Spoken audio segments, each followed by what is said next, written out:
is California Edition. My name is Brad Pomerance, and we are joined today by Ben Johnson. He is a member of the Alvord Unified School District. And who would have thunk that Time magazine would put on its cover essentially the question behind teacher tenure, teacher dismissal, I believe, I'm sure you do as well, as a result of a court decision out of LA County known as the Vergara decision. Right. Are you surprised at how much heat this issue is getting? I did not think it would. LA Times may be press enterprise, but to be on the cover of Time magazine and to really kind of question the difficulty it is to get rid of, and I don't think it was appropriate the way the article phrased it, right. but to kind of comment on how difficult it is to get rid of bad teachers. And let's talk about that whole notion of getting rid of, quote, bad teachers. It's a very difficult concept to kind of grasp what makes an incompetent, what makes a bad teacher. But what we do know is that if you look at the statistics, right. the bad teachers are not being released at a very high rate. In fact, I have learned that every year in the state of California, 2 teachers are right. released a year for incompetence. 2, not in Alvord Unified. The entire state. The entire state. I mean, we should be so lucky that we only have 2 incompetent teachers. Well, I think about just hiring any person for any job, and you know, when you look at HR, and I've done that most of my career, is you try to have a turnover of less than an organization of 4%. 4%. 4%. Right. So that's you're doing a good job of hiring. And my wife's a teacher, and we've had this discussion that no one wants bad teachers in the classroom, and I think that all of us, whether it's the Teachers Association, board members, you want good quality people, and we should all be on the same page of how to do that to make sure our students are getting the best education possible. It's interesting you mentioned that you'd like to have around a 4% attrition rate or release rate.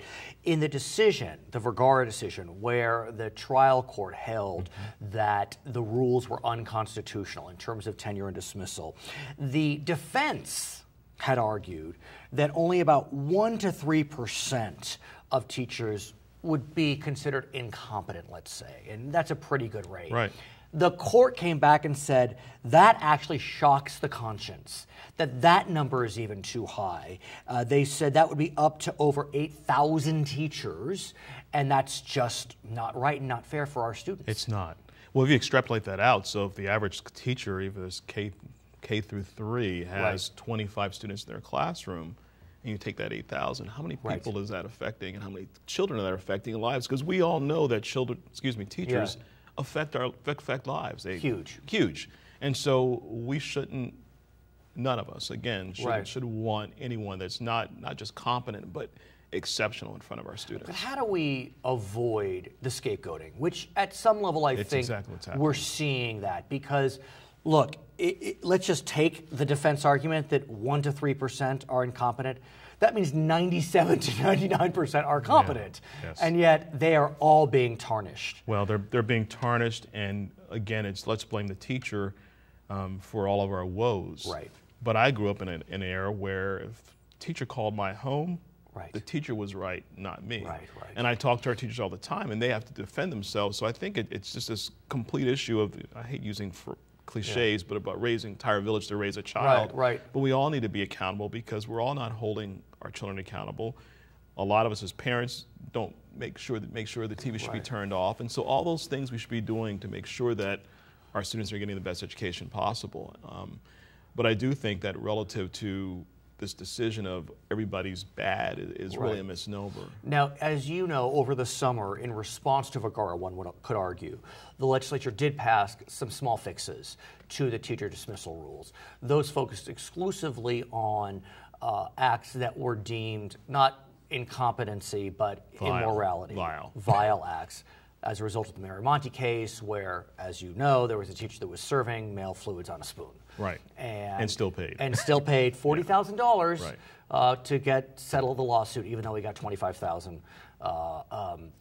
years in jail. Okay, so some movement on revising the rules.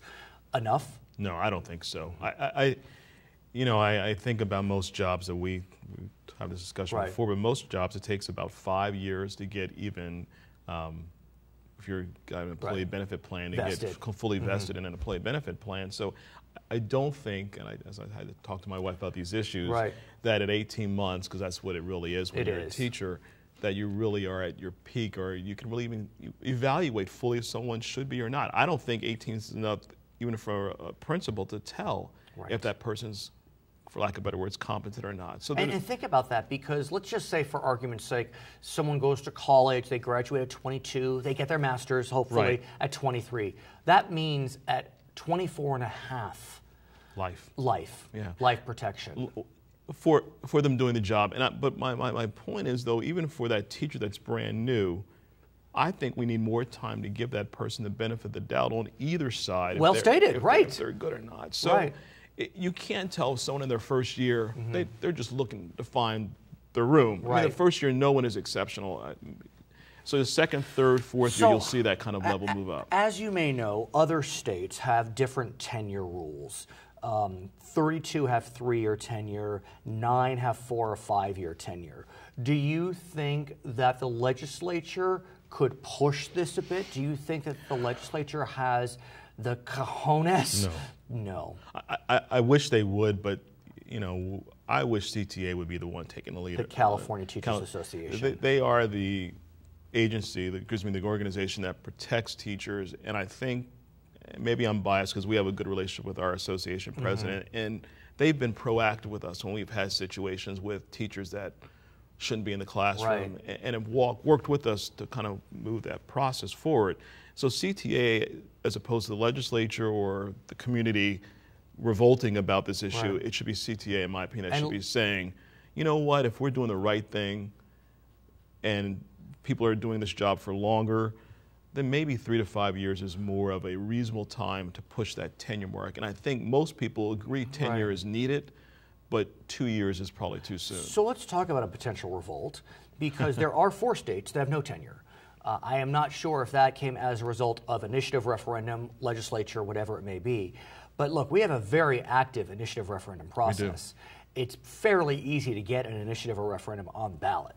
And so I can envision a scenario whereby an initiative gets on the ballot to eliminate teacher tenure, and I can envision every Betty in Buena Park or Betty in Butte.